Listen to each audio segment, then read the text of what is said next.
عمران خان صاحب کے کیسز بھی دوبارہ عدالت میں، جیل کی جو عدالت ہے اس کے اندر چلنا شروع ہو جائیں گے، تو چیزیں واپس نارملائز کر لی جائیں گی. صرف عاصم منیر صاحب اپنے گولز یا اپنے ٹارگٹس جو ہیں ان کو اچیو کر لیں. ان کی تاحیات استثناء، تاحیات مراعات اور تاحیات جو چیزیں ہیں وہ ان کے کنٹرول میں آ جائیں تو اس کے بعد پھر کوئی مسئلہ نہیں ہے. ناظرین، یہاں پہ ایک اور تاحیات کا کیونکہ ذکر چھڑا تو ایک ریٹائر جج صاحب ہیں، جسٹس ریٹائر مشیر عالم صاحب، انہوں نے ایک سٹیٹمنٹ دیا اور ان کا سٹیٹمنٹ جو ہے یہ بڑا مذہبی نوعیت کا سٹیٹمنٹ ہے، لیکن کیونکہ وہ سابق جج ہیں اور انہوں نے بڑی ذمہ داری کے ساتھ سٹیٹمنٹ دیا. انہوں نے کہا میں یہ بات کہنا نہیں چاہتا تھا لیکن اب میں یہ بات کر رہا ہوں کہ تاحیات استثناء شرک کے برابر ہے. ویسے شرک وہ جرم ہے جس کی اللہ معافی نہیں دے گا. تاحیات استثناء شرک کے برابر ہے. یہ ایسا ہے کہ آپ خدا کی برابری کر رہے ہیں کیونکہ اللہ تعالیٰ کی ذات پر سوال نہیں اٹھایا جا سکتا. مجھے کہا گیا ایسی بات سے اجتناب کرنا چاہیے. ہو سکتا ہے ہماری توجہ دلانے سے وہ اپنی اصلاح کر لیں. یہ بات جناب جسٹس ریٹائر مشیر عالم صاحب نے کی کہ شاید ان کے یہ کہنے سے معاملہ ٹھیک ہو جائے، لیکن مجھے معاملات کوئی ٹھیک ہوتے ہوئے دکھائی نہیں دے رہے. اس کی وجہ یہ ہے کہ حکومت ایک کے بعد ایک عجیب و غریب کاروائیاں کر رہی ہے. ناظرین، ایک اور خبر جو ہے وہ توشہ خانہ 2 کیس کے حوالے سے ہے. اس کی سماعت بھی اڈیالہ جیل کے اندر تھی. پچھلے مہینے کی 29 تاریخ کو جو ہے وہ آخری سماعت کی گئی تھی جسے منسوخ کر دیا گیا، اور اب ایک مرتبہ پھر اسی کیس کی سماعت اڈیالہ جیل کے اندر ہونی تھی بشرا بی بی کی اور عمران خان صاحب کی، لیکن اسے منسوخ کر دیا گیا ہے اور اگلی تاریخ اب بعد میں بتائی جائے گی. وکلا کو آگاہ کر دیا جی جیل آنے کی کوئی ضرورت نہیں ہے، کوئی سماعت نہیں ہوگی. تو یہ ناظرین صورتحال ہے. اب آج کیونکہ جمعرات کا دن ہے، آج کے دن میں ایک دفعہ پھر پاکستان تحریک انصاف کے لوگ جائیں گے اڈیالہ جیل میں ملاقات کے لیے.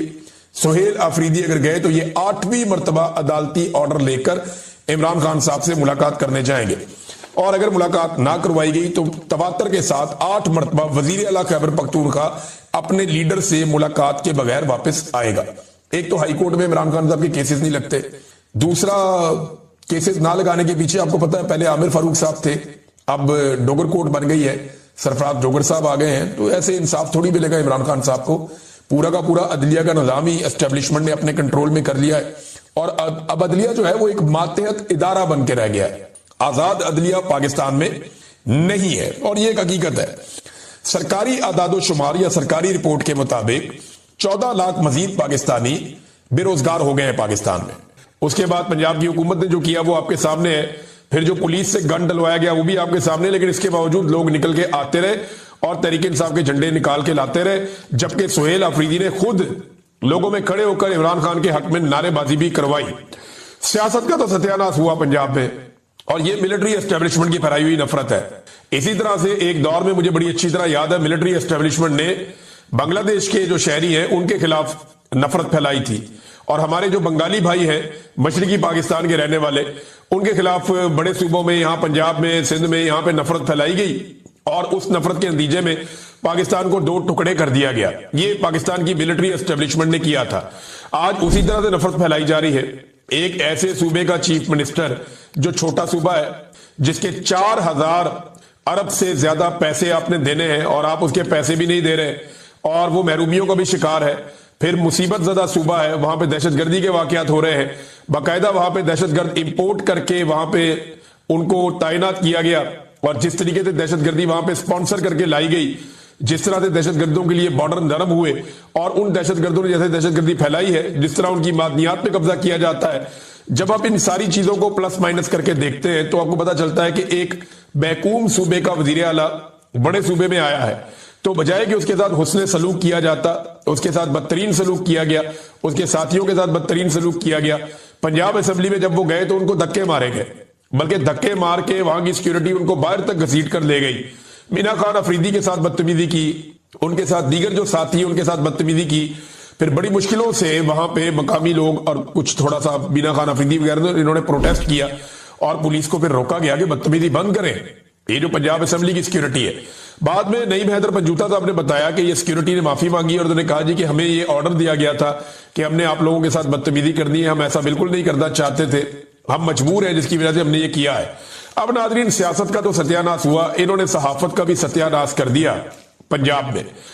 پنجاب اسمبلی کے اندر جب یہ پتا چلا کہ سہیل آفریدی صاحب کو یہاں پہ بات کرنی ہے کیونکہ پنجاب اسمبلی کے اندر وہ آئے, انہوں نے اراکین اسمبلی سے ملاقات کی اور وہاں بڑی کھل کر باتیں ہوئی.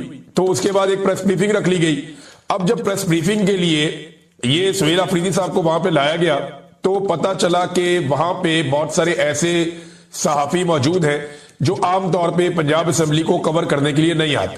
دیکھیں, پنجاب اسمبلی کے جو صحافی ہیں نا, ان کے پاسز بنے ہوئے ہیں, ان کا وہاں پہ الیکشن بھی ہوتا ہے. پنجاب اسمبلی کے صحافی الیکشن لڑتے ہیں, صدر اور جنرل سیکرٹری ان کا بنتا ہے, ان کی پوری ایک ٹیم بنتی ہے اور یہ درجنوں کی تعداد میں ہیں, اخبارات کے بھی ہیں, ٹی وی چینلز کے بھی ہیں. تو پنجاب اسمبلی کے باقاعدہ صحافی موجود ہیں جو الیکشن بھی لڑتے ہیں, ان کی اپنی ایک باڈی بھی ہے. لیکن میں نے جو صحافیوں سے بات چیت کی, انہوں نے کہا جی کئی ایسے صحافی آ گئے جنہیں ہم نہیں جانتے.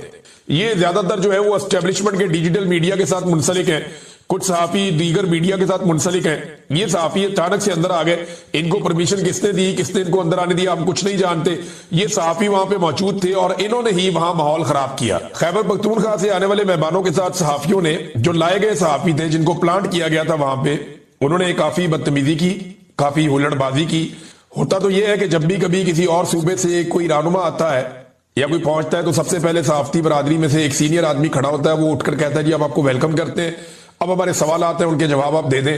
پھر باری باری سوال کیا جاتا ہے. لیکن یہاں پہ ہلڑ بازی تھی, بدتمیزی تھی, سب نے موبائل فون نکالے ہوئے تھے اور باقاعدہ ایک پلانڈ اٹیک سوالات کا کیا گیا وزیر اعلیٰ خیبر پختونخوا سے. یعنی اگر آپ سوالات دیکھیں تو آپ کو آئیڈیا ہو جائے گا کہ مہمانوں کے ساتھ ان صحافی گدوں نے کیا کیا. آپ سمگلر ہیں, یہ سوال کیا گیا. آپ چرس لے کر آئے ہیں, یہ سوال کیا گیا. لاہور کیسا لگا خیبر پختونخوا میں, آپ سڑکیں کیوں نہیں بناتے, یہ سوال کیا گیا. اور یہ سوال کرنے والے وہ لوگ ہیں جو شاید کبھی خیبر پختونخوا گئے بھی نہیں ہوں گے. انہوں نے دیکھا بھی نہیں کہ خیبر پختونخوا میں کیا کام ہوا اور کیا کام رہ گیا ہے. خیبر پختونخوا میں آپ جائیں تو پولیس آپ کے ساتھ ایسی زیادتی کبھی نہیں کرتی. خیبر پختونخوا میں آپ جائیں اور آپ جلسہ کرنا چاہیں تو آپ کو کبھی کوئی نہیں روکتا. لیکن جب آپ پنجاب کے اندر آتے ہیں, ابھی پوری کمپین کی ہے کیپٹن صفدر نے خیبر پختونخوا میں, کسی نے اس کو نہیں روکا, کسی نے بدتمیزی نہیں کی. یہ جب مرضی جاتے ہیں اور آتے ہیں. لیکن یہاں پنجاب کے اندر بدتمیزی کا ایک طوفان کھڑا کیا ہوا ہے اور صحافیوں نے اس بارے میں کچھ نہیں پوچھا. یعنی انڈیا سے بھی آ جائے نا مہمان تو صحافی ان کے ساتھ بھی کبھی ایسے بدتمیزی نہیں کرتے جو دشمن ملک ہے. یہ تو پاکستان کا اپنا صوبہ ہے اور وہاں سے جو مہمان آئے ان کے ساتھ یہ بدتمیزی کی گئی اور باقاعدہ ان کو پلانٹ کیا گیا. یہ پلانٹڈ کوسچن تھے اور یہ پلانٹ کر کے جان بوجھ کے ایسے گھٹیا اور گندے سوالات کروائے گئے اور انسٹیگیٹ کیا گیا کہ کسی طرح تصادم ہو جائے. مینا خان افریدی نے ایک سخت جواب دیا جو غیر ضروری تھا. یہ جواب وہ گریز کر سکتے تھے, لیکن جب بہت لگاتار آپ کے اوپر جبر ہوتا ہے, لگاتار آپ کے ساتھ بدتمیزی ہوتی ہے, آپ کو دھکے دیے جاتے ہیں, آپ کے ساتھیوں کو مارا جاتا ہے, تو ایسی صورتحال میں پھر یہ ہوتا ہے کہ اس قسم کے ہیٹ آف دا موومنٹ میں انسان کے منہ سے ایسی بات نکلے. لیکن آپ کا ٹیسٹ بھی یہی ہوتا ہے, آپ کا امتحان بھی یہی ہوتا ہے, آپ کو یہیں پہ صبر کرنا ہوتا ہے. اور یہ ٹریپ کیا گیا تھا اور مینا خان افریدی جو ہے وہ جذباتی ہو گئے. انہوں نے ایک ایسا جواب دیا جو غیر ضروری تھا. وہ اس جواب سے گریز کرتے تو سارا کا سارا بلبا موجودہ پنجاب حکومت کے اوپر ہی رہتا اور انہی صحافیوں کے اوپر ساری تنقید ہوتی. بڑی بدتمیزی کی گئی. اسی طرح کی بدتمیزی جو ہے وہ علیمہ خانم کے ساتھ کی جاتی ہے اڈیالہ جیل کے باہر, اور اسی طرح کے کریکٹرز کو یہاں پہنچایا گیا ہے. اب ناظرین, اس کے علاوہ جو لاہوری ہے انہوں نے تو محبت کی اور بہادری کا ثبوت دیا ہے. لاہوری نکلے, فیملیاں نکلی, وہ آئے, انہوں نے آ کر لبیک کہا, وہ کافی دیر کھڑے رہے. ابھی یہ دورہ آگے چلتا رہے گا. ابھی سہیل آفریدی صاحب یہاں پہ کوٹ لکھپت جیل میں جو قید ہیں پاکستان تحریک انصاف کے رہنما, ان سے ملاقات کرنے کی کوشش کریں گے. ان کا کچھ وکلا کے ساتھ ملاقات ہے, وہاں پہ وہ ایک خطاب کریں گے اور دیگر کچھ اور چیزیں ہیں وہ بھی سہیل آفریدی نے ایک بڑی امپورٹنٹ بات کی. اس نے کہا جی جس نے کپڑے بیچنے تھے قوم کے لیے, یاد ہے آپ کو شہباز شریف کا سٹیٹمنٹ کہ مجھے اس قوم کے لیے اگر اپنے کپڑے بیچنے پڑے تو میں کپڑے بیچ دوں گا. تو وہ کپڑے بیچنے والے نے پی آئی اے بیچ دی اور پی آئی اے بھی اونے پونے ہی بیچ دی. اور پی آئی اے ایسی بیچی ہے کہ قیامت تک پاکستانی یاد رکھیں گے کہ کسی نے پاکستان کا سودا کیا ہے. اب ناظرین, پولیس کے حوالے سے یہ ایک اور چیز میں آپ کو بتاتا ہوں. یہ کچھ گردش کر رہا ہے واٹس ایپ گروپس کے اندر. ایک میسج بظاہر دکھائی دیتا ہے جیسے کسی پولیس والے نے اے ایس پی شہر بانو نقوی کا ایک میسج کاپی کر کے پوسٹ کر دیا ہے. بظاہر ایسا دکھائی دیتا ہے. اس میں اوپر 2 تصویریں لگی ہوئی ہیں جہاں پولیس والے ناکے پہ کھڑے ہیں. ناکا ہے 180H کٹ کے اوپر. 180H جو ہے وہ شریف فیملی کا ماڈل ٹاؤن والا علاقہ ہے. اب اس پہ جو شہر بانو نقوی صاحبہ کی جانب سے جو ایک نظر آتا ہے ریپلائی 6:51 پہ شام کو, last time they came from here